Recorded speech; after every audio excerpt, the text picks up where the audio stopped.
हमदर्दी जाहिर करने से भी नहीं चूकी और इसे आडवाणी की बेइज्जती तक करार दे दिया। नरेंद्र मोदी की जो राजनीतिक जीवन है उसमें सबसे बड़ा योगदान अगर किसी का रहा तो वो आडवाणी जी का रहा।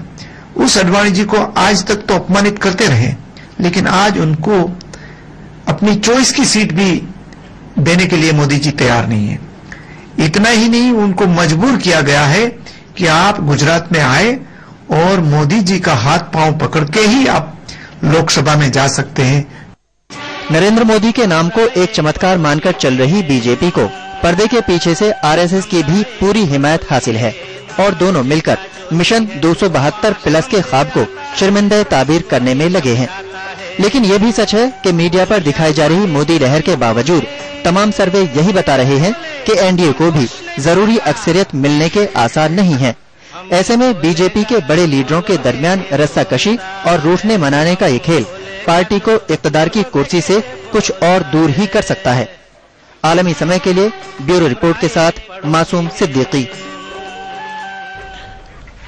नाज़रीन, आपने अभी एक रिपोर्ट देखी जिसमें दिखाया गया है किस तरह से भारतीय जनता पार्टी के अंदर एक दूसरे के खिलाफ लीडरान तलवार खींचे खड़े हैं। आइए बातचीत की शुरुआत करते हैं। सबसे पहले चलते हैं सीनियर सहाफी अजय कुमार के पास और उनसे जानने की कोशिश करते हैं कि इस पूरे वाकये के पूरे सिलसिले को वो किस तरह से देखते हैं। अजय, देखिए, भारतीय राजनीति में भाजपा में जो हो रहा है वो भारतीय राजनीति के लिए कुछ अप्रत्याशित नहीं है, लेकिन जिस तरीके से भाजपा में यह हो रहा है और जिस वक्त हो रहा है वो जरूर सवाल का एक हिस्सा है।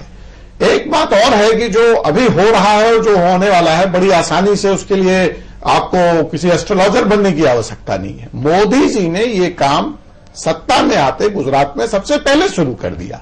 इसलिए आप देखेंगे सबसे पहले उन्होंने केशुभाई पटेल को किनारे लगाया, फिर संजय जोशी का सिलसिला आया, फिर जो अब नहीं रहे हरेन पांड्या उनका सिलसिला आया। तो मोदी जी का कैरेक्टर बड़ा साफ है, या तो लाइन में लग जाओ मेरे साथ और नहीं तो लाइन से बाहर हो जाओ, और उसी की पुनरावृत्ति दिल्ली में हो रही है। इसमें जो सबसे एक दर्दनाक बात है कि जिन लोगों ने मोदी को मोदी बनाया, आडवाणी, गिरिराज सिंह बिहार में, अश्वनी चौबे, ये सब बड़े हिमायती थे मोदी जी के बिहार आने के और बड़े उग्र तरीके से टीवी चैनलों पे और हर जगह इनकी वकालत किया करते थे। आज ये किनारे हो गए हैं। दूसरी जो एक बात और है कि बात मोदी को न सिर्फ अपने लिए जगह चाहिए, मोदी जी के साथ जो टीम दिल्ली आएगी उसको भी तो जगह चाहिए। फिर जो तीसरी पॉलिटिक्स इसमें आपको समझनी होगी वो यह समझनी होगी, मेहनत मोदी करें, माल मोदी लगाएं। आप क्या मोदी को एज ए राजनीतिक कमतर आंकते हैं?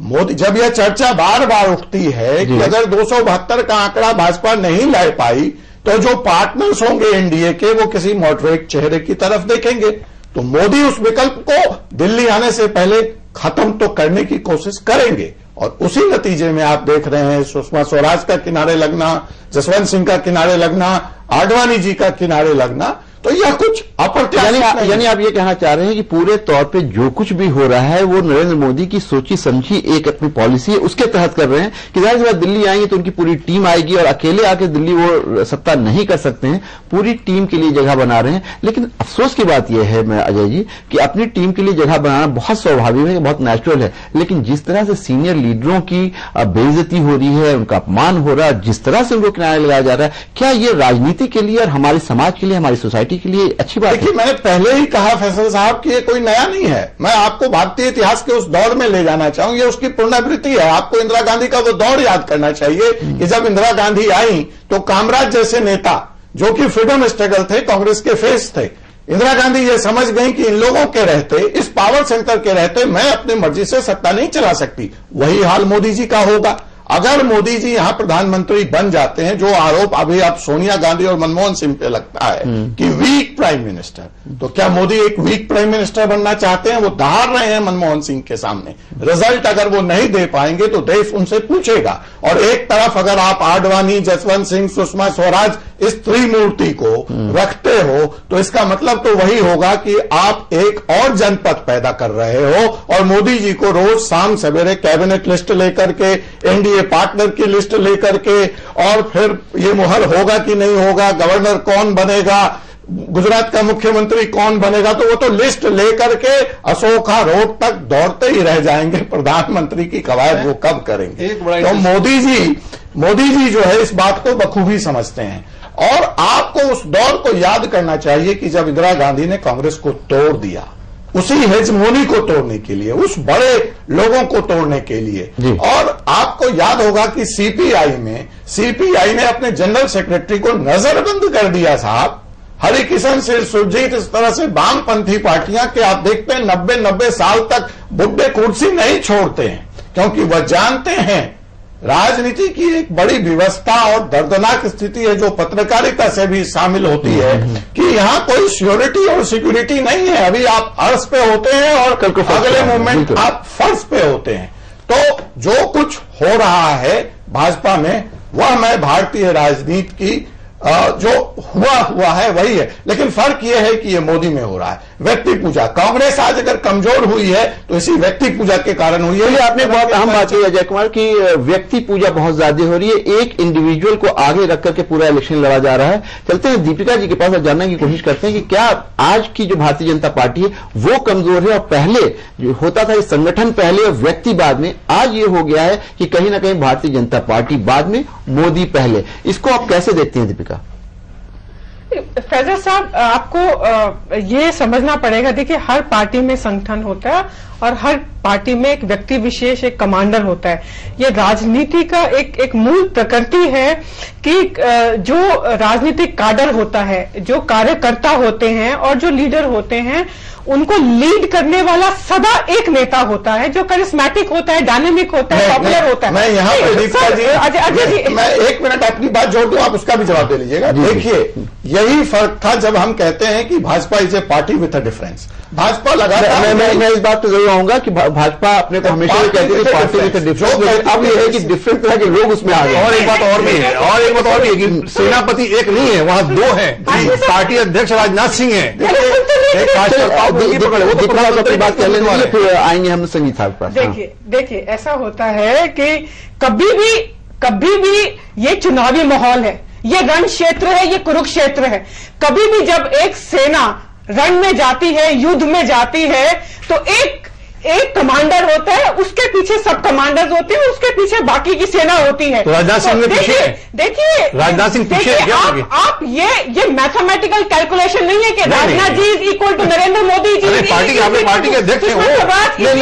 नहीं हाशमी साहब, अगर आप राजनीति नहीं, वाजपेयी जब आगे करके चुनाव लड़ रहे थे तो यही स्थिति थी। अजय जी, हम 2014 में हैं, देखिए ये 2014 ने अपनी बात कह ली। संगीत राजी कुछ कहना चाह रहे हैं। 1998 है, आप 19 में क्या होगा?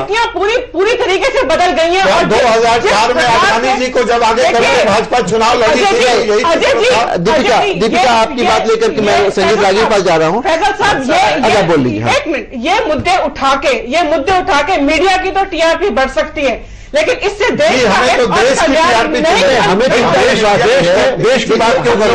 जो पार्टी 325 सीट पे चुनाव लड़ रही है वो देश की बातें कैसे कर सकती है? आप पूरी बात तो सुनते नहीं है। नहीं, बड़ा अहम सवाल इन्होंने उठाया है। जो पार्टी सिर्फ 325 सीट देश की बात कैसे कर सकती है? ये कैसे कर सकती है कि देश जवाब मांगेगा? आपको मैं ऐसे रखता हूं संगीत रागी, आपसे मैं पूछना चाहता हूं। हाशमी साहब ने बहुत अहम बात कही है कि जो पार्टी सिर्फ 325 सीटों पर इलेक्शन लड़ रही है, 542 में 325, यानी अगर इसको इस तरह से कहें कि 15 राज्यों में भारतीय जनता पार्टी चुनाव लड़ रही है, 14 ऐसे राज्य हैं जहां उनके कोई नुमाइंदा नहीं है, वहां वो चुनाव नहीं लड़ रही हैं। वैसी पार्टी कैसे दावा कर सकती है कि वो पूरे देश की पार्टी है, पूरे देश की राजनीति कर रही है? संगीत, देखिए, पहले तो मैं अभी जो बहस की शुरुआत हुई, मैं थोड़ा उस पर पहले बोलना चाहता हूं जी। हमें ये देखना पड़ेगा कि जो बीजेपी के अंदर जो है एक प्रकार का राजनीतिक संक्रमण परिवर्तन का दौर चल रहा है। हमें देखना चाहिए कि इस देश का एक बहुत बड़ा वर्ग है जो 65% के बाद की आबादी है, वह एक वयस्क और युवा वर्ग है जी। उस सारे वोटरों को आडवाणी आज के दिन में प्रभावित नहीं करते हैं। यानी आप ये कह रहे हैं कि आडवाणी आज की पॉलिटिक्स में इररिलेवेंट है? मैंने ये नहीं कहा कि वो इररिलेवेंट है। हर चुनाव हर बात का मतलब यही है। नहीं, आप मतलब पूरे परिदृश्य को समझिए कि आप यदि चुनाव, कुछ दिन पहले एक चुनावी सर्वेक्षण हुआ था, उस चुनावी सर्वेक्षण के अंतर्गत इस देश में कौन प्रधानमंत्री बनेगा, इसका एक सर्वेक्षण ताजा आया था। यह एक सप्ताह पहले की घटना है कि 56% लोगों ने नरेंद्र मोदी के पक्ष में कहा, 27% लोगों ने कहा कि वो राहुल गांधी को प्रेफर करेंगे, और बाकी है अरविंद केजरीवाल, मायावती, मुलायम सिंह, ये सारे के सारे 10%, 9% और 5%। यदि इन सारे चुनावी आंकड़े, इन सारे के परसेंटेज को हम यदि जोड़ भी देते हैं, तब भी वो नरेंद्र मोदी के मुकाबले पे नहीं उतरते हैं। अजय जी, आपने अपनी बात रख ली है, मुझे अपनी बात से बोलिए। इस देश ने यह मन बना लिया है कि नरेंद्र मोदी को जिताना है। इसी बात को जो नॉल है, 18 स्टेट से आप गायब हैं। आप देश की बात कर रहे हैं। 18 स्टेट्स वे स्टेट्स हैं जो जोड़ देना चाहते हैं। आप चुनावी गणित को आप देखें। दूसरी बात, छोटे स्टेट है ना, आपने भैया 325 और 500 आपके पास आएंगे। दूसरी बात, जहां तक पुराने नेताओं का सवाल है, पुराने नेताओं को बीजेपी अवहेलना कर रहा है, मुझे बड़ा आश्चर्य हो रहा है कि आज के कल तक जो है वह कांग्रेस के लिए आडवाणी जी पूरी सांप्रदायिकता के प्रतीक पुरुष थे। अब उनको चूंकि मोदी से डर लगता है कि ये मोदी लहर में पूरा का पूरा अंक गणित कांग्रेस का खत्म हो जाएगा, इसलिए वह मोदी पर इस प्रकार के वार कर रहे हैं कि बुजुर्गों को सम्मान नहीं दे रहे हैं। हाशमी साहब बहुत देर से कुछ कहना चाह रहे हैं। हाशमी साहब, आपने इन लोगों की बात सुनी, अजय की भी बात सुनी, दीपिका की भी और उनकी भी। मैं आपसे ये जानना चाह रहा हूं कि जिस तरह का दावा भारतीय जनता पार्टी कर रही है, आपके सामने बात है कि पूरे देश की राजनीति कर रहे हैं, पूरे देश की और लोगों ने मन बना लिया है, दिल बना लिया है, अब वजीर आजम नरेंद्र मोदी ही होंगे। अगर ऐसी बात है तो भी क्या हमारी जो तहजीब है, जिस गंगा जमनी तहजीब को हम लोग फॉलो करते हैं और जिस संस्कार से हम लोग आते हैं, वहां बड़े बुजुर्गों का मान सम्मान करना, उनकी इज्जत करना, उनका एहतराम करना हमको सिखाया जाता है। तो क्या भारतीय जनता पार्टी में ये तहजीब अब खत्म हो रही है? नहीं, मामला सिर्फ यही नहीं है फैसल भाई, मामला इससे भी एक कदम आगे है। और मैं 2 मिनट चाहूंगा दीपिका जी से, जैसे कि थोड़ा मुझे 2 मिनट बोलने दिया। बोलिए। मामला ये है कि एक नया कल्ट पैदा हो रहा है, एक नया कल्ट बन रहा है। जैसे नरेंद्र मोदी पहली बार एक एब्रिविएशन में नाम आया, इसके पहले एब्रिविएशन में नाम नहीं आया था वाजपेयी जी का या इंदिरा गांधी का या संजय गांधी का या अडवाणी जी का, किसी का भी, लालू यादव का। नमो आया, नरेंद्र मोदी को नमो में समेटा गया, एक एब्रिविएशन क्रिएट किया गया। उसके बाद क्या हो रहा है?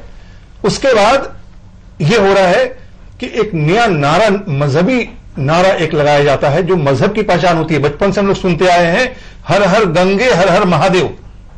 ये पहली बार हमने सुना, हर हर मोदी। एक मिनट आप बोलिएगा, 1 मिनट इसका मैं जवाब नहीं, अरे मेरे भाई, ऐसा बनारस में बनारस की बात आपसे एक सवाल, रागी जी, इन्हीं की बात में कह रहा हूं। हर हर मोदी हम तो सुन रहे हैं, जब आडवाणी जी अपने ऊंचाई पे थे तब भी हम लोगों ने कभी नहीं सुना हर हर आडवाणी। नहीं, ये इन्होंने कह दिया, रागी जी ने कहा, रागी जी ने आपने कहा ऐसा है कि हर हर ये बनारस का, एक मिनट, ये नारा बनारस में नहीं लगा था, ये पटना में जब रैली कर रहे थे, नारे बनते हैं और मुजफ्फरपुर में जब नरेंद्र मोदी रैली कर रहे थे, पटना रैली में एक पार्टी के बिहार बीजेपी के सांस्कृतिक सेल के एक व्यक्ति ने ये नारा गढ़ा था, ये बिहार से निकला ये नारा। हाशमी साहब, आपको रोकना पड़ेगा, वक्त हो गया है ब्रेक का। ब्रेक के बाद वापस आएंगे तो हाशमी साहब ये बताने की कोशिश कर रहे हैं कि हर हर मोदी का जो नारा है वो बनारस में नहीं लगा था, बल्कि सही बात है कि ये बीजेपी के एक बिहार के लीडर है, उन्होंने लगाया था। इसकी ऑरिजिन कैसे हुई और उसको क्यों पॉपुलराइज किया गया, इस पर बातचीत करेंगे। लेते हैं एक ब्रेक।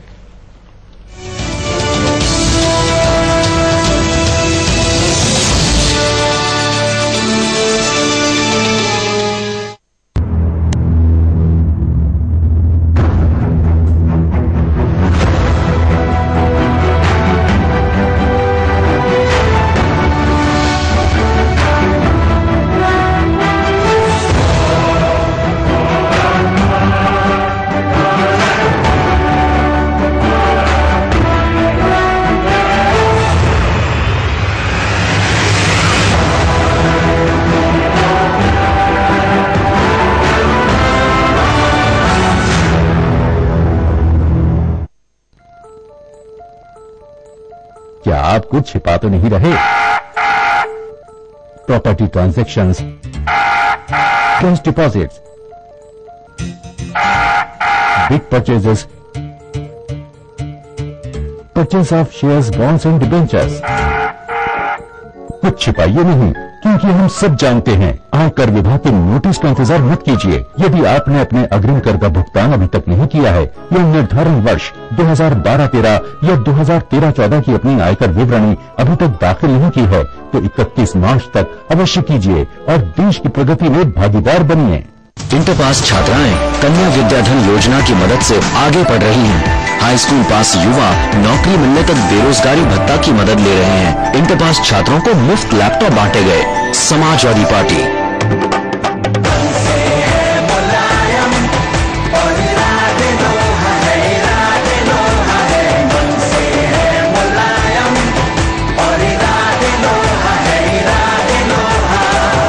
समाजवादी पार्टी को वोट दें।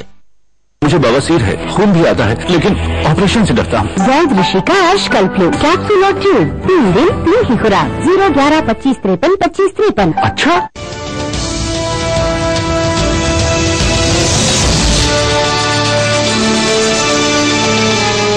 ब्रेक के बाद आपका खैर मकदम है। हम बातचीत कर रहे हैं जिस तरह से भारतीय जनता पार्टी में बड़े लीडरों की, सीनियर लीडरों की बेहरमती हो रही है, उनके साथ जिस तरह का बर्ताव हो रहा है वो, और दूसरे ये कि बीजेपी जो अपने आप को कहती थी पार्टी विद अ डिफरेंस, वो क्यों इस तरह की मुख्तलिफ पार्टी हो गई कि हर चीज को अपने आप में समेटने की कोशिश कर रही है। बीजेपी के जो कोर आइडियोलॉजी थी वो कहीं ना कहीं डायल्यूट हो रही है।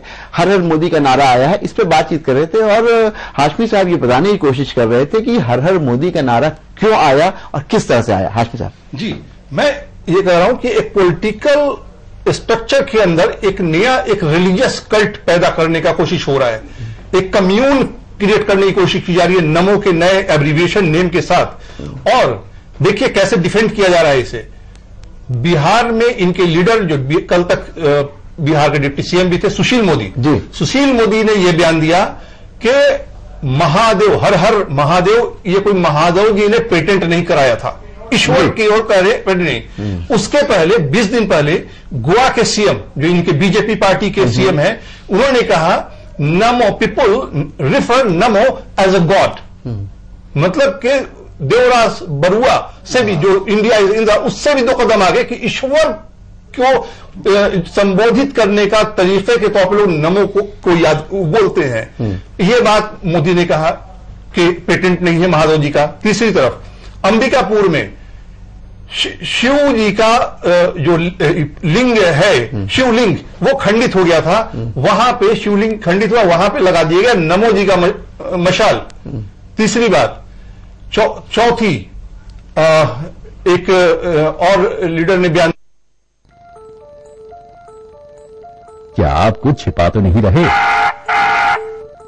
Property transactions, cash deposits, big purchases, purchase of shares, bonds and debentures. कुछ छिपाइए नहीं, क्योंकि हम सब जानते हैं। आयकर विभाग के नोटिस का इंतजार मत कीजिए। यदि आपने अपने अग्रिम कर का भुगतान अभी तक नहीं किया है या निर्धारण वर्ष 2012-13 या 2013-14 की अपनी आयकर विवरणी अभी तक दाखिल नहीं की है, तो 31 मार्च तक अवश्य कीजिए और देश की प्रगति में भागीदार बनिए।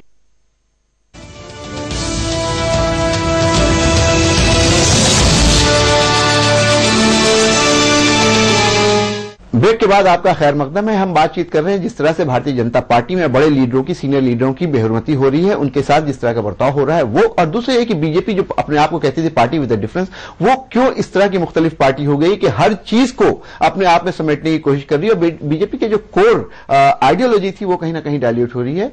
हर हर मोदी का नारा आया है, इस पर बातचीत कर रहे थे और हाशमी साहब ये बताने की कोशिश कर रहे थे कि हर हर मोदी का नारा क्यों आया और किस तरह से आया। हाशमी साहब जी, मैं ये कह रहा हूं कि एक पॉलिटिकल स्ट्रक्चर के अंदर एक नया, एक रिलीजियस कल्ट पैदा करने का कोशिश हो रहा है। एक कम्यून क्रिएट करने की कोशिश की जा रही है नमो के नए एब्रीविएशन नेम के साथ। और देखिए कैसे डिफेंड किया जा रहा है इसे। बिहार में इनके लीडर जो कल तक बिहार के डिप्टी सीएम भी थे, सुशील मोदी जी, सुशील मोदी ने यह बयान दिया कि महादेव, हर हर महादेव, ये कोई महादेव जी ने पेटेंट नहीं कराया था, ईश्वर की ओर नहीं। उसके पहले 20 दिन पहले गोवा के सीएम, जो इनके बीजेपी पार्टी के सीएम है, उन्होंने कहा नमो, people refer NaMo as a God, मतलब कि देवराज बरुआ से भी, जो इंडिया उससे भी 2 कदम आगे, कि ईश्वर को संबोधित करने का तरीके के तौर पर लोग नमो को याद बोलते हैं। ये बात मोदी ने कहा कि पेटेंट नहीं है महादेव जी का। तीसरी तरफ अंबिकापुर में शिव जी का जो लिंग है, शिवलिंग, वो खंडित हो गया था। वहां पे शिवलिंग खंडित हुआ, वहां पे लगा दिया गया नमो जी का मशाल। तीसरी बात। चौथी, एक और लीडर ने बयान दिया है धार्मिक, आप कहना चाहते हैं? हर्षवर्धन जी ने कहा, हर्षवर्धन जी ने कहा कि अब भगवान भी आएंगे तो मोदी जी का नहीं रोक सकते। ये देखिए एक सारी बातें, मतलब एक नए, जिस तरह से हिंदुस्तान में अकबर ने दीन इलाही निकाला था, वैसे आज के तारीख में नमो ने एक नया मजहब का इजाद किया है जिसका नाम है दीन नमो। और ये दीन नमो के नए अकबर हैं, अकबर जिन्होंने पार्टी प्रवक्ता हुए हैं। और ये सारे लोग गोवा के मिनिस्टर से लेकर मोदी तक, ये सारे दीन नमो के पैरोकार हैं। जो दीन नमो के मानने वाले होंगे वही मोदी के साथ रहेंगे। आपने एक बहुत अहम बात की है आसमी साहब, आप आवाम की मोहब्बत का, उसके सेंटिमेंट की कदर नहीं करते हैं। अच्छा, ये सारे बयान लीडर का है, सारे बयान लीडर आवाम के लिए। आप सीधा सवाल कर लेते हैं। नहीं, फैजल साहब पहले मुझे जवाब दीजिए। स्वरूपानंद सरस्वती से पूछिए सवाल। सबसे पहले आपने कहा कि इनका नाम नेमो कर दिया है और ये शॉर्ट फॉर्म कर दिया है, अडवाणी जी का क्यों नहीं किया, अटल जी का? अरे ये जमाना जो है इंटरनेट सोशल मीडिया का है। यहाँ नरेंद्र मोदी नेमो हो गए हैं तो राहुल गांधी राधा हो गए हैं, यहाँ की Bollywood film star Saifeena couple हो गए हैं। अच्छा, और दूसरी बात यह है कि जहां तक उनका है कि हर हर मोदी, ये आवाम ने किया है। बनारस में अगर आप जाएंगे, वाराणसी में अगर जाएंगे, तो ये एक तकिया कलाम है, ये एड्रेस कर, जब आप भी जाएंगे तो आपको भी शायद, मैं गया हूं बनारस, मैंने कई बार बनारस गया हूं। तीसरी बात, इस देश में जब सचिन तेंदुलकर को भगवान कहा जाता है तब कोई प्रॉब्लम नहीं होती। मैं सिर्फ ये बात कहना चाहती हूँ कि कोई भी पॉपुलर है, कोई डायनेमिक है, कोई बड़े कद का नेता है, तो सरस्वती जी को क्या प्रॉब्लम हुआ? सरस्वती जी को क्या प्रॉब्लम हुआ? उनसे पूछिए आप सवाल। संत प्रमुख ने फोन करके क्यों बोला? आपको क्योंकि नरेंद्र परेशानी, मोहन भागवत ने क्यों मना किया? मोदी है तो परेशानी है। चलिए दीपिका, आपसे एक सवाल पूछता हूं। परेशानी है क्योंकि ये देश के जो एक इक़्तिदार है, 1000 साल का गंगा यमुनी सरस्वती, गंगा यमुनी जो तहजीब है, उस पर खतरा है। क्योंकि वो नरेंद्र मोदी जान देते हैं। मैं अजय से जानना चाहता हूँ, इस्लामिया रिश्तों का पनागा, ये नरेंद्र मोदी ने पब्लिक बोला। बात कहीं और ले जा रहे हैं। अजय जी, आपने इन लोगों की बात सुनी। एक बात बहुत सही है कि जिस तरह से नमो का एक कल्ट बन रहा है, ये दिख रहा है कि कहीं ना कहीं एक इस तरह की चीज पैदा की गई है कि सुपर ह्यूमन बीइंग की तरह से उनको देखा जा रहा है। अब ये कहना कि उनको भगवान भी चाहे तो उनके रथ को नहीं रोक सकते हैं, ये भी एक स्टेटमेंट आया है। लेकिन इसके साथ साथ एक बहुत ही रिस्पेक्टेड जो शंकराचार्य हैं, उन्होंने इस पे बहुत बड़ा एतराज किया है। आपको क्या लगता है, अगर इसमें सब कुछ स्वाभाविक था, सब कुछ नेचुरल था और कोई चीज गलत नहीं थी, तो वो शंकराचार्य क्यों इसका विरोध कर रहे हैं? नहीं, देखिए यहाँ पे और मोहन भागवत आप बोल लीजिएगा पहले, मैंने एक चीज, और मोहन भागवत को मना किया, उन्होंने डिफेंड नहीं किया। स्वामी उन्होंने फोन करके बोला कि हाँ ये बंद होना चाहिए। स्वामी स्वरूपानंद के बारे में यह पूरा देश जानता है कि नरेंद्र मोदी से वो कितना व्यक्तिगत विरोध रखते हैं। दूसरी बात, कांग्रेस से उनकी नजदीकियों के बारे में सारा देश जानता है। इसलिए स्वामी स्वरूपानंद की बातों में आप ही की बात, अजय बताइए कि दूसरी बात, जहां तक आपने बात कह ली, आपने अपनी बात कह ली, बात आपको फिर समझ दूंगा। जो ये कह रहे हैं कि स्वरूपानंद सरस्वती जी कांग्रेस के करीब हैं और कहीं ना कहीं नरेंद्र मोदी से उनको परेशानी, इसलिए ये कहा गया। क्या आपको लगता है ये कहने से ये बात खत्म हो जाएगी? क्या हर मोदी करना और जिस तरह से नमो, जाहिर है ओम नमः शिवाय और इस तरह की नारे हैं और एक धार्मिक नारा है, उससे मोदी जी को जोड़ना, क्या ये सही है? नहीं, मैं इसको बिल्कुल सही नहीं मानता हूं। लेकिन ये जो हो रहा है, ये भाजपा के लिए कोई नई बात क्या है? श्री राम के नाम का इन्होंने अपमान अयोध्या के टाइम में ऐसे ही किया है। आप जिस बिहार और उत्तर प्रदेश के गंगा जमुनी तहजीब से आते हैं, वहां राम नाम का नाला, हम जब सवेरे उठते थे तो राम राम कहते थे, उसमें हिंदू मुसलमान नहीं होता था। लेकिन पहली बार जब जय श्री राम का नारा अयोध्या के मंदिर से क्वाइंट कर दिया गया, उसके साथ जोड़ दिया गया, तो राम जो है वो हिंदू हो गए। राम इस देश में कभी हिंदू नहीं थे, खास करके बिहार राम को इमाम हिंद, राम को इमाम हिंद का भाजपा के लिए कोई नई बात नहीं है। और मैं रागी जी की एक बात को यहां पे कहूंगा कि जब आप कह रहे हैं कि आपको तो चुनाव से पहले मैंडेट मिल गया है कि मोदी जी प्रधानमंत्री बनने वाले हैं, तो आपको जरूरत क्या है इन बुजुर्गों का अपमान करने की? अरे वो जसवंत सिंह ने एनडीए का 2004 में कॉमन मिनिमम प्रोग्राम लिखा, common minimum programme Jaswant Singh ने लिखा एनडीए वाजपेयी के टाइम में। देखिए जसवंत सिंह को आपने बाहर निकाल दिया। देखिए इस देश में हा से है, हा से हिंदू, मां से मुसलमान और हम से बनता है हिंदुस्तान। जब तक ये भावना प्रबलित नहीं होगी, बहुत अच्छी बात है, हा से हिंदू, मां से मुसलमान और इन दोनों से ही मिलकर के बनता है हिंदुस्तान, बात है। और मैं मोदी जी से इनके माध्यम से एक सवाल पूछना चाहूंगा कि वो जहां अपनों की याद, आप बन जाएंगे प्रधानमंत्री, अच्छी बात है, बधाई है आपको, लेकिन वो तन्हाई, जहां अपनों की याद ना आए, वो तन्हाई किस काम की? वो बिगड़े रिश्ते बना न सकें, वो खुदाई किस काम की? बेशक हमें अपनी मंजिल पे जाना है, लेकिन जहां से अपने न दिख सके, वो ऊंचाई किस काम की? वो ऊंचाई किस काम? बहुत अच्छी बात है अजय कुमार ने बात बहुत अच्छी कही है कि उस ऊंचाई पे जाके क्या फायदा जहां से अपने ना दिखाई दें। आज जिस ऊंचाई पे नरेंद्र मोदी खड़े हैं, वहां पे उनको अपने मेंटर लाल कृष्ण आडवाणी नहीं दिखाई दे रहे हैं, उनको अपने मेंटर और अपने शुभचिंतक मुरली मनोहर जोशी नहीं दिखाई दे रहे हैं। आप रागी ये बताइए, आप इसको किस तरह से देखते हैं कि मुरली मनोहर जोशी की सीट कट जाती है, लाल कृष्ण आडवाणी की सीट कट जाती है, लेकिन राजनाथ सिंह चाहते हैं लखनऊ उनको मिल जाता है? देखिए, जब भी कोई चुनाव में कोई पार्टी जब उतरती है तो उसके अपने सामरिक और रणनीतिक मूल्यांकन होते हैं, और उसी मूल्यांकन के आधार पर वह देखता है कि कौन सी सीट पर किस उम्मीदवार को खड़ा किया जाता है। बुजुर्गियत और जवानी यह नहीं देखी जाती है, यह नहीं तय करता है कि कौन सी सीट उसे जितवा देगा। इस आधार पर ऐसा लगा कि बनारस की सीट पर जाने से बिहार और यूपी के अंदर जो मोदी की लहर है उसका एक बहुत बड़ा व्यापक असर पड़ेगा। ये सारे चुनावी सर्वेक्षणों से भी निकल करके आया है। तो और कल जाकर के यदि गांधीनगर में आडवाणी जी को टिकट नहीं दिया जाता, आडवाणी जी ने स्वयं जाकर के गांधीनगर में कहा था कि वो गांधीनगर से लड़ना चाहते हैं, अब उन्हें मालूम नहीं है कि चुनावी समिति क्या कर रही है, और यदि कल जाकर के गांधीनगर से यदि चुनाव में उन्हें टिकट नहीं मिलता तो मीडिया फिर यह प्रश्न करती कि नरेंद्र मोदी को देखो, नरेंद्र मोदी ने वहां से राजी आपने एक बात कही है कि अगर वो उनको गांधीनगर से टिकट नहीं मिलता तो कहते हैं उनको टिकट मीडिया और उस पर हमलावर होती है। तो भूल रहे हैं जब आडवाणी जी ने ये कहा कि वो वहां नहीं जाना चाहते हैं इसलिए कि उनको वहां भीतर घात का डर है, उनको इस बात का डर है कि वहां। आडवाणी जी ने कभी ऐसा नहीं कहा है कि वो भीतर घात का डर है, यह मीडिया की उपज है। कभी क्यों नहीं जाना चाह रहे थे? ये तो मानिएगा ना कि वहां जाने से उनको परहेज था।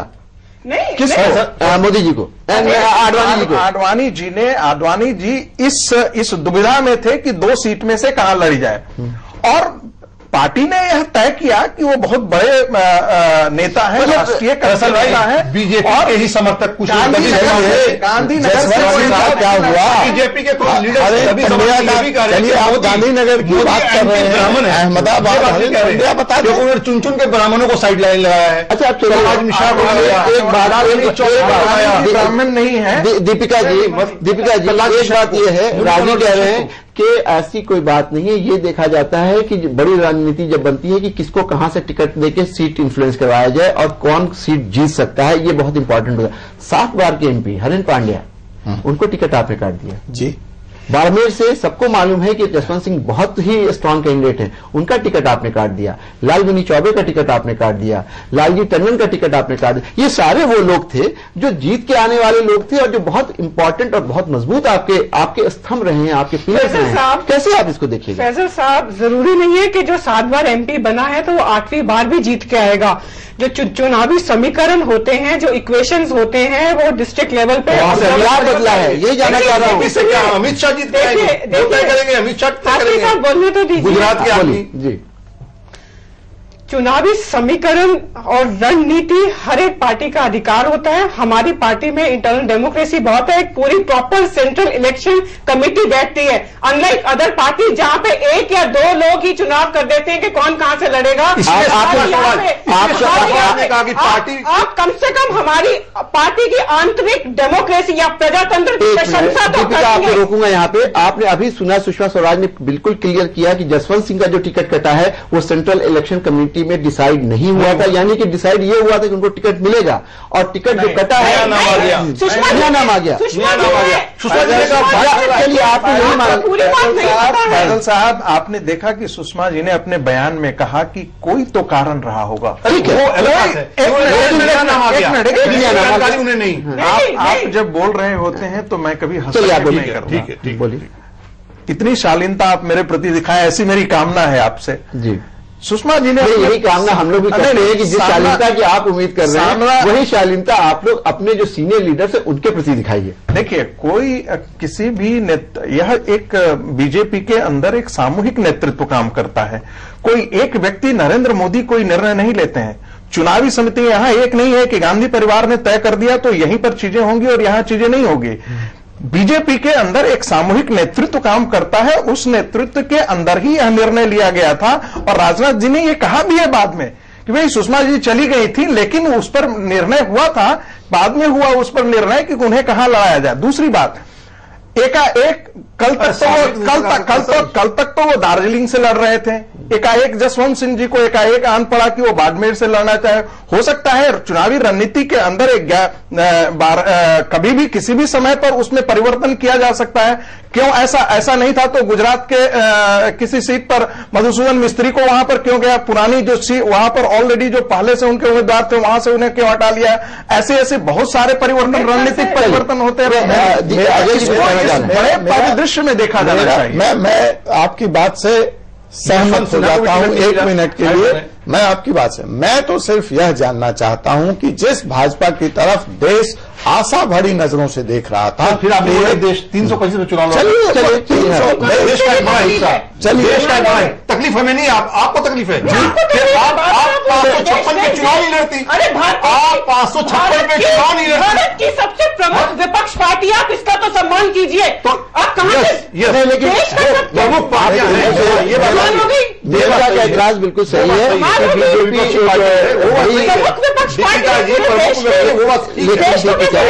लेकिन आप इससे इनकार नहीं कर सकती हैं कि वो पार्टी बहुत बड़े हिस्से में चुनाव नहीं लड़ी। अजय, मेरा सवाल ये है कि हम जिस भाजपा को जानते हैं या भाजपा जिस कारण से जानी जाती रही है वो है सिद्धांतों की प्राथमिकता, कार्यकर्ताओं की पूछ, जहां पे अटल बिहारी वाजपेयी, वेंकैया नायडू जैसे लोग पोस्टर चिपका के अध्यक्ष और प्रधानमंत्री बना करते थे। मोदी जी भी कहते हैं वो चाय बनाते थे और अब वो प्रधानमंत्री मुख्यमंत्री बने तो उस बात नहीं बोला उन्हें। जी लेकिन प्रधानमंत्री को मेरा सवाल मेरा सवाल भाजपा के साथियों से ये है कि क्या हमको आप मोदी जी के फॉर्म में एक डुप्लीकेट कांग्रेस तो नहीं दे रहे हैं जिसमें व्यक्ति पूजा महत्वपूर्ण है, जिसमें कॉर्पोरेट कल्चर महत्वपूर्ण होगा और देश को जिस तरह से आज 12 जनपद से त्रस्त है देश, जहां सारे फैसले होते हैं। इंदिरा गांधी वो परिपाटी कायम करके चली गई हैं कि अगर कांग्रेस में तुमको रहना है तो गांधी गांधी कहना पड़ेगा।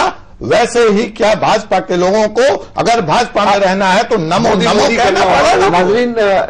अजय कुमार ने एक बहुत अहम सवाल उठाया है कि क्या वो दिन आ गया है कि अगर लोगों को भारतीय जनता पार्टी में रहना है तो नमो नमो करना पड़ेगा। लेकिन यहां वक्त हो गया एक ब्रेक का, ब्रेक के बाद वापस आएंगे तो गुफ्तगू जारी रहेगी।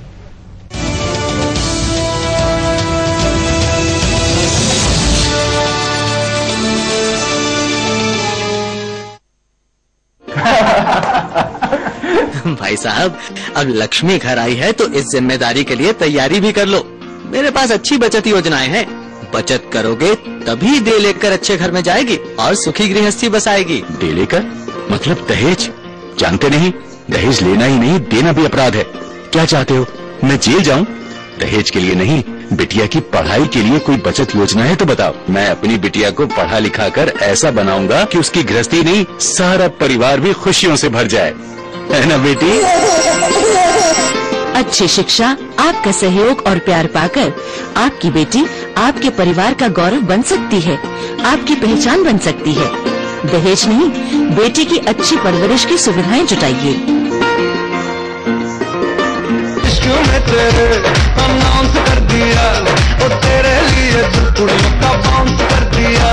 बेचैन सा होता जाऊं और मैं ये समझ न पाऊं, मैं जागू मेरे जुटू कैसे सो जाती। शनिवार राती हमें नींद नहीं आती, शनिवार राती हमें नींद नहीं आती, मैं जागू मेरे जुटू कैसे सो जाती। शनिवार राती हमें नींद नींद नींद नींद।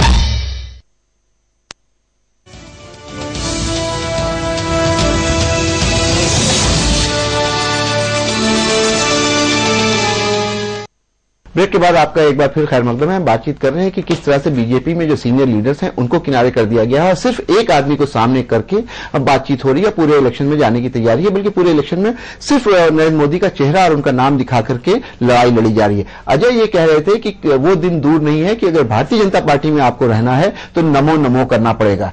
हम जानना चाहेंगे संगीत रागी से कि क्या इस तरह की हालत हो गई है कि भारतीय जनता पार्टी बहुत छोटी हो गई है। पोस्टर में भी नारा लगता है तो ये लगता है इस बार मोदी सरकार, इस बार भाजपा सरकार नहीं। पहले आप लोग जब जाते थे इलेक्शन में तो कहते थे कि इस बार सब बार कांग्रेस, इस बार भाजपा, इस तरह का नारा होता था। लेकिन क्या आपकी पार्टी इतनी छोटी हो गई है कि एक आदमी उस पर हावी हो गया है और अब सिर्फ उसी की बलबूते पे, उसकी ताकत पे आप शासन करना चाहते हैं? कांप रहे हैं दूसरे मुख्यमंत्री कांप रहे हैं।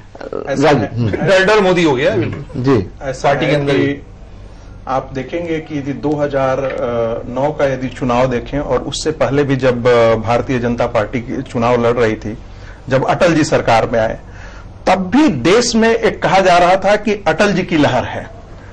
हम इसे माने या न माने, एक बहुत बड़ा राजनीतिक परिदृश्य पर एक बहुत धूमकेतु की तरफ नरेंद्र मोदी का, आप ये कहना चाहेंगे नरेंद्र मोदी की लहर? उससे पहले बीपी सिंह की क्या लहर नहीं थी?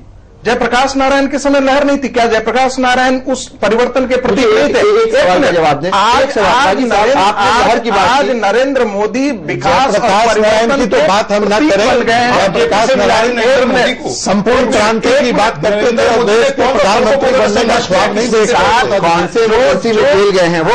एक दिन इमरजेंसी में नवनिर्माण, जब गुजरात में वो नारायण के आंदोलन में उस समय भी रहे, गवर्नमेंट में वो तो अडवाणी के रथ पे भी रहे। इसलिए आपको पता है कि उनको जमीनी सच्चाई पता है, उन्हें मालूम है कि जमीनी सच्चाई क्या है। बन जाते थे। नहीं, आप उसे कमतर करके मत आके। मेरा कहना है कि इस देश का चुनाव आप इसे चाहें या न चाहें, स्टूडियो में आप बहस जिस अनुसार से कर लें, लेकिन इस देश में पार्लियामेंट्री गणतंत्र, पार्लियामेंट्री चुनाव के अंदर भी आप देखेंगे कि प्रेसिडेंशियल फॉर्म ऑफ इलेक्शन हो गया है।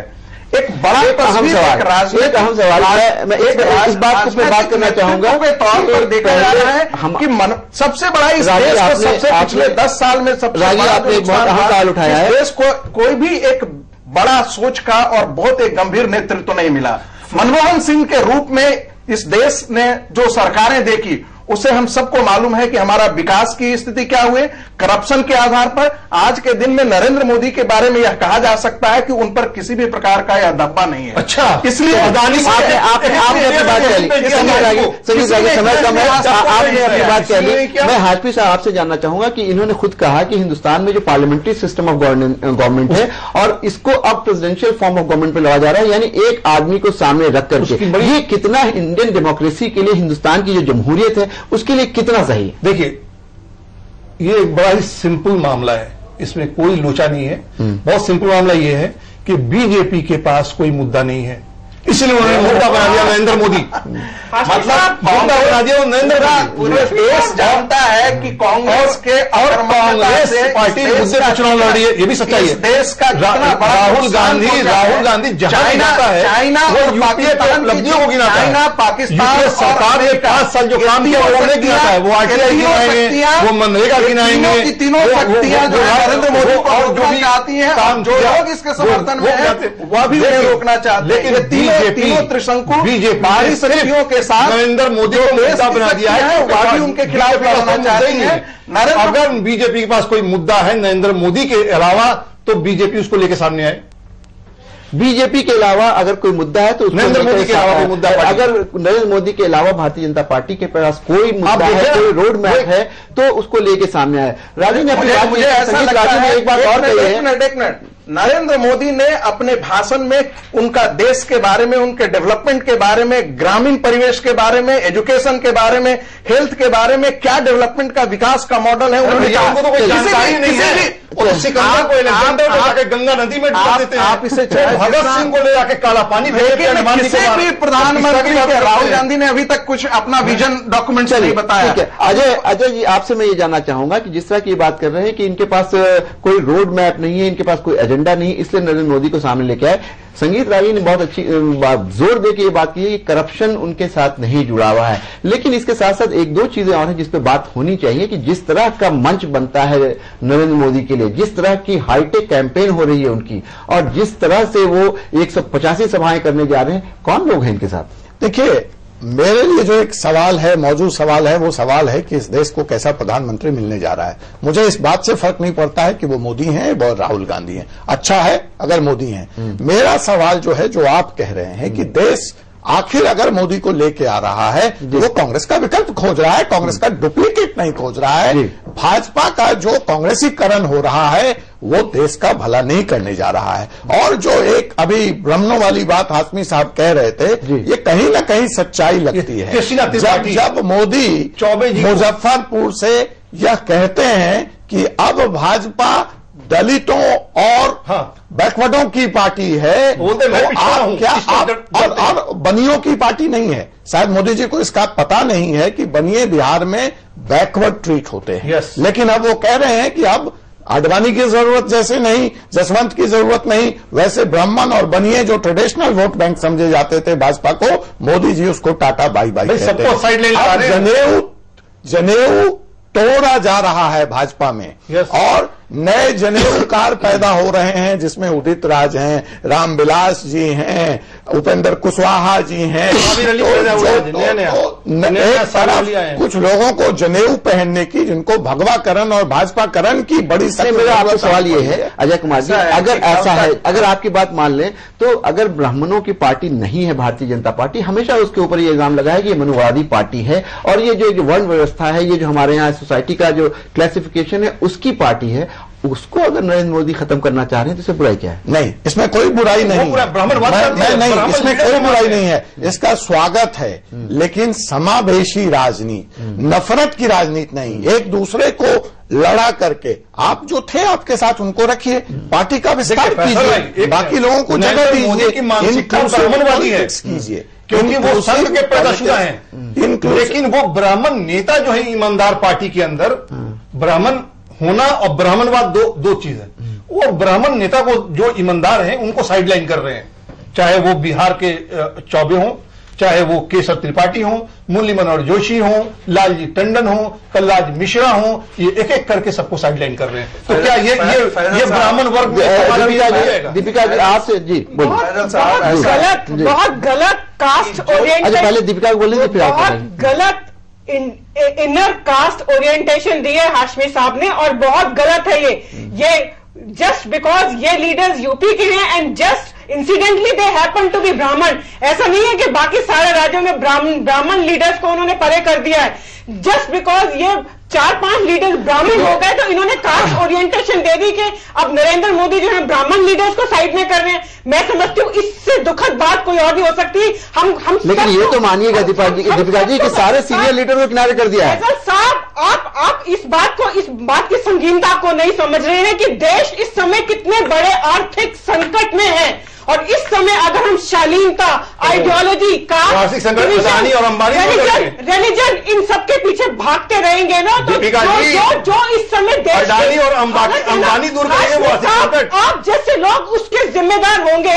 क्योंकि मैं ये समझती हूँ कि नेता चाहे किसी भी पार्टी से हो, एक ऐसी पार्टी को आना चाहिए देश जिम्मेदार को आप कल ही आपके नरेंद्र मोदी पाकिस्तान का एजेंट बना दिया। एक बात बताइए, एक बात बताइए, आपने अपनी बात कह रही, संजीत रागी साहब ये बताइए कि जिस तरह के बयान देते हैं नरेंद्र मोदी, क्या वो जरूरी है? आपको अगर उनके बयान की बात बताऊं, आप कह रहे हैं कि ऐसा प्रधानमंत्री चाहिए जो देश को आगे ले जा सके। आगे क्या सिर्फ वो चंद लोगों के साथ ले जाएंगे या पूरे हिंदुस्तान के सारे लोगों को साथ ले? बहुत मौजूद सवाल। इंक्लूसिव ग्रोथ की बात करेंगे, इंक्लूसिव डेवलपमेंट की बात तो वो जरूर करते हैं। उनके गुजरात मॉडल पे बहुत बात होती है, लेकिन आप देखिए उनका जो चाल चरित्र और चेहरा है, जिस तरह का उनका कंडक्ट है, वो लगता है कि बिल्कुल एक बड़े सेक्शन को वो अपने से दूर करके चल रहे हैं और उनके लिए उनके दिल में कंटेम्प्ट है। उनके बहुत सारे बयान हैं जो हम उसको कोट नहीं करना चाहेंगे। ऐसी स्थिति में क्या ये जरूरी है कि उसी एक आदमी को जिसके बारे में इस तरह की बात है वही हिंदुस्तान की सारी बीमारियों की दवा है? आप कह रहे हैं करप्शन है तो नरेंद्र मोदी, डेवलपमेंट है तो नरेंद्र मोदी, क्या पूरे हिंदुस्तान में और पूरी भाजपा में वही एक आदमी अजय जी? देखिए, यहाँ पे जो देश के प्रधानमंत्री की बात हो रही है, इस पे मैं ये कहना चाहूंगा, बंदिशें खोजता हूं तो हद खोजता हूं, जो आसमां सरहद को बांटे मैं वो कद खोजता हूं, बड़ी सस्ती कीमत लगी है इंसान की, जो इंसानियत को खरीदे मैं प्रधानमंत्री में वो कद खोजता हूं। अच्छा, इसका जवाब ये दें कि क्या मोदी का वो कद है? जो इंसान क्या मोदी का वो कद है कि सारे लोग उनको अपने आप में समाहित कर लें, अपने साथ उनको जोड़ लें?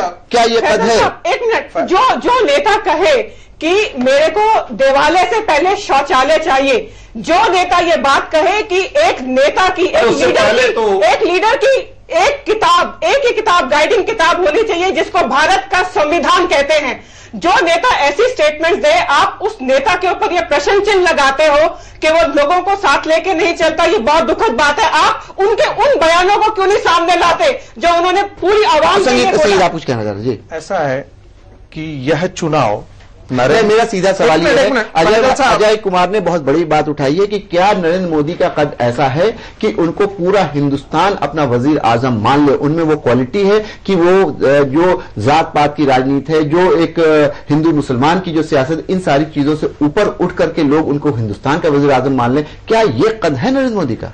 मैं मानता हूं कि ये कद नहीं है। नहीं, मैं मानता हूं कि नरेंद्र मोदी में वह सारे गुण हैं और सारे कद उनके हैं। सिर्फ वो एक मिनट, नहीं, आप ये आपकी अपना व्यक्तिगत दुराग्रह है, आपका चुनाव में हर जगह नॉर्थ ईस्ट से लेकर यह एक कॉमनल बोलिए। हाँ, अच्छा, मैं कॉमनल हो गया। यदि वह कद नहीं होता, यदि वह कद नहीं, किताब ही लिखा आपका मुसलमानों को यदि वह कद नहीं होता तो आज नरेंद्र मोदी की ग्राह्यता दक्षिण के राज्यों में नहीं होती और आप जो नॉर्थ ईस्ट के राज्य हैं आज उनमें उनकी स्वीकार्यता नहीं होती। किस मिनट अजय जी एक मिनट, किस आधार तक ये सारे सेकुलरिज्म के बहस बेमानी है। अच्छा, जितने सारे के सारे लोग आज यदि बीजेपी ज्वाइन कर रहे हैं तो उनको लगा है कि कांग्रेस और बाकी ये जो क्षेत्रीय दल है, जिन्होंने हमेशा जातीय राजनीति को आगे बढ़ा करके अपना पारिवारिक राजनीति को आगे बढ़ाया, उसमें नरेंद्र मोदी का कद कहीं अच्छा है। रागी साहब, अपने किसी संगीत रागी, आपको आपने अपनी बात कह ली, अगर हाशमी साहब कुछ कहना, आप सुनिए, फिर आप वापस आएंगे, फिर आपके पास आएंगे, आप एक मिनट की बात सुन लीजिए। नरेंद्र मोदी ने कभी भी, इन्होंने कहा कि सारे लोग आ रहे हैं, आज शाहिद साबिर अली भी गए, ठीक है ना? ऐसा नहीं हुआ, कल देश गुलाम था तो अंग्रेजों के भी बड़े सारे जमीर फिरोश और इस तरह के लोग थे, चेले चपाटे। हिटलर जिसने 50-60 लाख यहूदियों का कत्ल कर दिया, आप गूगल पे जाके डोक्यूमेंट्री देखिए, स्टोरी देखिए, 3-3.5 लाख यहूदी हिटलर के साथ थे, फौज में भी थे, 3-4 जनरल यहूदी वंशज के हिटलर के साथ थे। तो ये कौन सा फर्क पड़ जाता है? नहीं, इसमें एक बात और है हाशमी साहब जो मैं कहना चाहूंगा, मतलब चुनाव जीतने के लिए आप तभी समझौता करेंगे, किसी को भी ले लेंगे।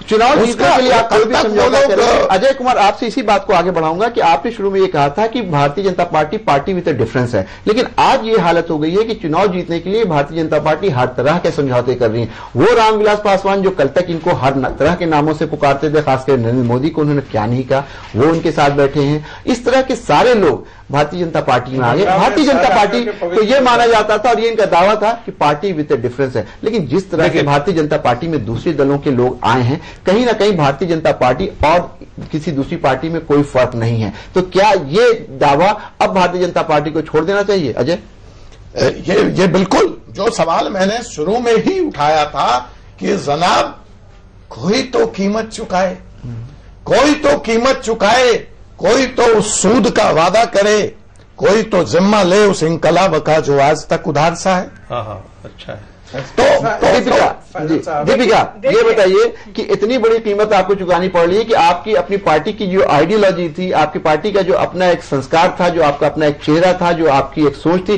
वो भी आपने बदल दी। यानी सत्ता के लिए कुछ भी कीजिएगा। फैजल साहब, हमारी केवल एक आइडियोलॉजी है हमारी पार्टी की, पार्टी को किसी तरह से पावर में आना है, धर्म संभव। अच्छा, धर्म संभव सुनिए। अच्छा। और जब हमारे साथ कोई मोदी जी भाषण में बोलते हैं कि हम 5 सुन तो लीजिए, किसी दिन आपसे ही मुलायम सिंह यादव के ऊपर भी टिप्पणी में सुनूंगी। बिल्कुल। हमारी पार्टी पिछले साल तक बोलते थे कि ये अछूती पार्टी है, इसके साथ कोई नहीं आना चाहता। आज जब सब हमारी पार्टी के साथ आना चाहते हैं क्योंकि वो जानते हैं कि हमारी पार्टी देश का विकास करेगी, बेरोजगारों को रोजगारी देगी, एम्प्लॉयमेंट देगी, देश का जो बुरी हालत होगी। हाशमी साहब, ये सवाल तो बनता है कि कल तक आप इनको अछूत कहते थे, कोई इनके साथ नहीं आ रहा था, आज इनके साथ लोग आ रहे हैं, तो आप ये कह रहे हैं कि इनके साथ आ रहे हैं। मैं यहाँ पे एक बात कहना चाहूंगा, बीजेपी गंगा है, भारतीय गंगा में तो हर कोई हाथ धोना चाहता है। फैजल साहब, मैं अजय जी की बात का जवाब अजय कुमार बोलने आप एक मिनट जोड़ दूं कि लोग इनके साथ आ तो रहे हैं, बड़ा अच्छा दृश्य है, एक हाथ से बुके दे रहे हैं, दूसरे हाथ से टिकट ले जा रहे हैं। यानी राजनीति हो रही है कि मानते हैं जसवंत सिंह को बाहर कर दिया जाता है। ये आप कहना चाह रहे हैं, अजय कुमार ये कहना चाह रहे हैं कि भारतीय जनता पार्टी में बिल्कुल कोई भी अब कैरेक्टर नहीं है, कोई भी उसमें फिलॉसफी नहीं है, कोई भी जो कहते हैं एक स्टैंडर्ड होना चाहिए वो नहीं है। कोई आदमी जो कल तक कुछ कर रहा था आया, एक हाथ से उसने सदस्यता ली, दूसरे हाथ से टिकट ली, और इसकी एक लंबी लिस्ट है। आज लोग आए हैं, कल वो टिकट लेकर के भारतीय जनता पार्टी के 9 सीट, 3 सीट, 5 सीट जा रहे हैं। संजीत रागी, आपसे ये जानना चाह रहा हूं कि इन सारी चीजों को कह करके तो फिर जब आपने सब कुछ बदल लिया है तो पार्टी का नाम भी बदल लीजिए। ऐसा है फैजल साहब कि भारतीय जनता पार्टी में जो कोई भी बाहर से आ रहा है, तो जसवंत सिंह ने कहा है 2 बीजेपी है। अब या तो आप बोल लें या आप एक बोल लें, फिर आपको बताइए। जी, बीजेपी के अंदर जो भी कोई आ रहा है, यदि वह सदस्यता ग्रहण कर रहा है, इसका मायने यह है कि वह अपने पुराने विचारों को परित्याग करके नई पार्टी के विचारों का अवगाहन किया है। आप कैसी बात करें, जनता सब जानती है। सबे रातों रात जो है वो आपकी सारी जो पुरानी आपकी धारणाएं, जो पुरानी आपकी सोच, पुरानी आपकी फिलॉसफी, आपकी फीलिंग्स, आपके कमिटमेंट, सारे रातों रात शंकर सिंह बघेला बात कर रहे हैं।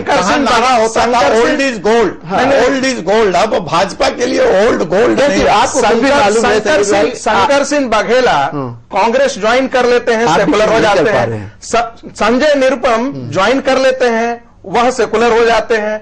भाई आखिर उन्होंने एक प्रकार की विचारधारा का, जिसे उन्होंने बहुत वर्षों तक कहीं ये नहीं अवगाहन किया था, कांग्रेस हो रहा है तो वो सही हो रहा है। मैं ये नहीं कह रहा हूं, मेरा ये कह रहा हूं कि जो सोच एक भारतीय जनता पार्टी के प्रति बाकी लोगों की थी, वह उसमें उनका एक परिवर्तन आया और परिवर्तन के बाद समय खत्म हो रहा है, इसलिए जानना चाहेंगे वो हो सकता है। मैं आप लोगों से एक एक सेंटेंस में आप कैसे समझते हैं, कैसे देखते हैं अजय कुमार जी कि इस इलेक्शन के बाद या भारतीय जनता पार्टी जीत रही है या हार रही है, उसके बाद जब हम लोग मिलेंगे तो भारतीय जनता पार्टी का जो कैरेक्टर है वो कैसा दिख रहा है आपको? भारतीय जनता पार्टी बिल्कुल अपने मूल स्तर से, चरित्र से, जिसके लिए वो जानी जाना चाहती थी, एक समझौता पड़क पार्टी के रूप में सामने होगी, जो न सिर्फ प्रधानमंत्री पद के लिए समझौता करेगी, न पद के लिए, मंत्री पद के लिए भी यही ड्रामा होगा, और आपको वही पुराना कोलिशन पॉलिटिक्स का एक अस्थिर सरकार इस देश को मिलेगा, जो देश के लिए बहुत ही खतरनाक, लोकतंत्र के लिए ही बहुत खतरनाक संकेत के रूप में मैं इस पूरे राजनीतिक उभार को देख रहा हूं। दीपिका, आपसे ये जानना चाहेंगे कि क्या ये जो अजय कह रहे हैं वो बिल्कुल सही लग रहा है कि एक तरफ वो भारतीय जनता पार्टी थी जिसमें आदर्शों की, वैल्यूज की बात होती थी, आज कोई वैल्यू नहीं है, तो फिर जसवंत सिंह की इस बात में क्या गलत है कि एक नई और एक पुरानी भाजपा है? देखिए, वो जसवंत जी का अपना बयान है, उनकी अपनी सोच है। मैं ये समझती हूँ भारतीय जनता पार्टी एक ऐसी पार्टी है जो देश के लिए एक बहुत ही तगड़ा विकल्प लेके उभरी है। जिस प्रकार से देश 10 साल से त्रासित है यूपीए सरकार के रागी, आप इसको कैसे देखते हैं? और ये विकास कर रही है। हम संगीत रागी से आखिर में जानना चाहेंगे, आप नई और बीजेपी को कैसे देख रहे हैं? नई और पुरानी? देखिए, नई और पुरानी बीजेपी में सिर्फ इतना एक परिवर्तन है कि यह एक पुरानी पीढ़ी के जाने का वक्त आ गया है और नई पीढ़ी जो है वो भारतीय जनता पार्टी में उभर करके आ गई है। बात कह रहे हैं क्षेत्रीय स्तर पर भी उभर रही है और केंद्रीय नेतृत्व पर आप जानना चाहेंगे, हमें इस परिवर्तन को देखना चाहिए। बीजेपी और पुरानी बीजेपी, आप इलेक्शन के बाद इन दोनों बीजेपी से भी उभरती हुई कोई तीसरी बीजेपी देख रहे हैं?